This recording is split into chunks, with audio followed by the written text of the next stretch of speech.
अस्सलाम वालेकुम दोस्तों। जरदारी पाकिस्तान के सदर बन चुके हैं और इसी के साथ ही पहला झटका जरदारी समेत पूरी पीडीएम को लगा है और बहुत जल्द जरदारी सदर नहीं रहेंगे और शहबाज शरीफ वजीर आज़म नहीं रहेंगे।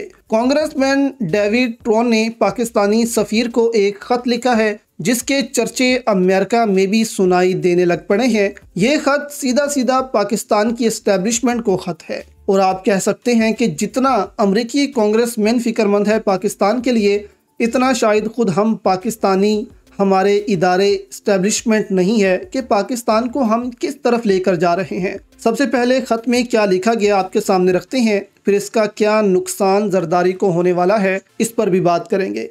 अब अमेरिका में पाकिस्तानी सफ़ीर मसूद खान को ख़त लिखा कांग्रेसमैन डेविड ट्रोन ने। उन्होंने कहा कि पिछले माह आपसे मुलाकात हुई, बहुत अच्छी मुलाकात वो रही जिसमें हमने पाकिस्तान में इलेक्शन पर बात की और इनकी शफाफियत पर बात की कि शफाफ इलेक्शन कैसे होंगे। फिर उन्होंने कहा कि 8 फरवरी के इलेक्शन इस कदर शफाफ नहीं हुए जैसे उम्मीद की जा रही थी। उन्होंने स्टेट डिपार्टमेंट का भी जिक्र किया कि वो भी समझता है कि पाकिस्तान में इलेक्शन में बहुत सी पाबंदियां लगाई गईं, जिनमें इंटरनेट की बंदिश, अमनो अमान की सूरत हाल भी काबू में नहीं रखी गई और लोगों ने डर डर कर वोट दिए। इसके बाद उन्होंने थोड़ी सख्त जुबान इस्तेमाल की कि इसके बावजूद कि इस किस्म की धांधली पाकिस्तान में की गई, इसके बावजूद शहबाज शरीफ ने प्राइम मिनिस्टर का हल्फ उठा लिया।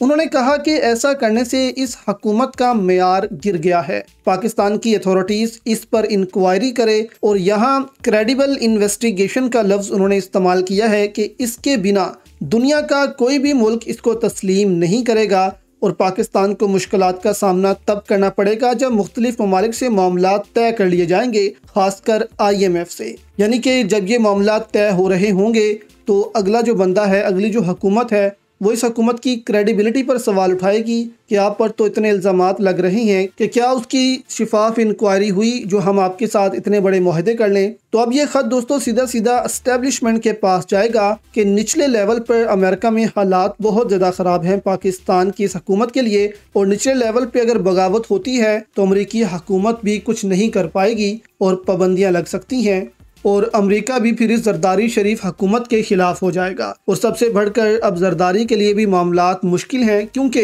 इन इलेक्शंस को जो सदारती हुए हैं इनको गैर आइनी करार दिया जा रहा है क्योंकि अभी तक जो हाउस है वो मुकम्मल ही नहीं है, मखसूस नशिस्तें मिली ही नहीं हैं और उसके बिना ही सदर का इंतखाब हो गया जो पाकिस्तान की तारीख में आज तक नहीं हुआ। तो यहाँ पर अब मुमकिन है कि इन फ्यूचर सदर के इंतखाबात को भी कालदम करार दे दिया जाए और दोबारा से ये इंतखाबात करवाए जाएं फिर।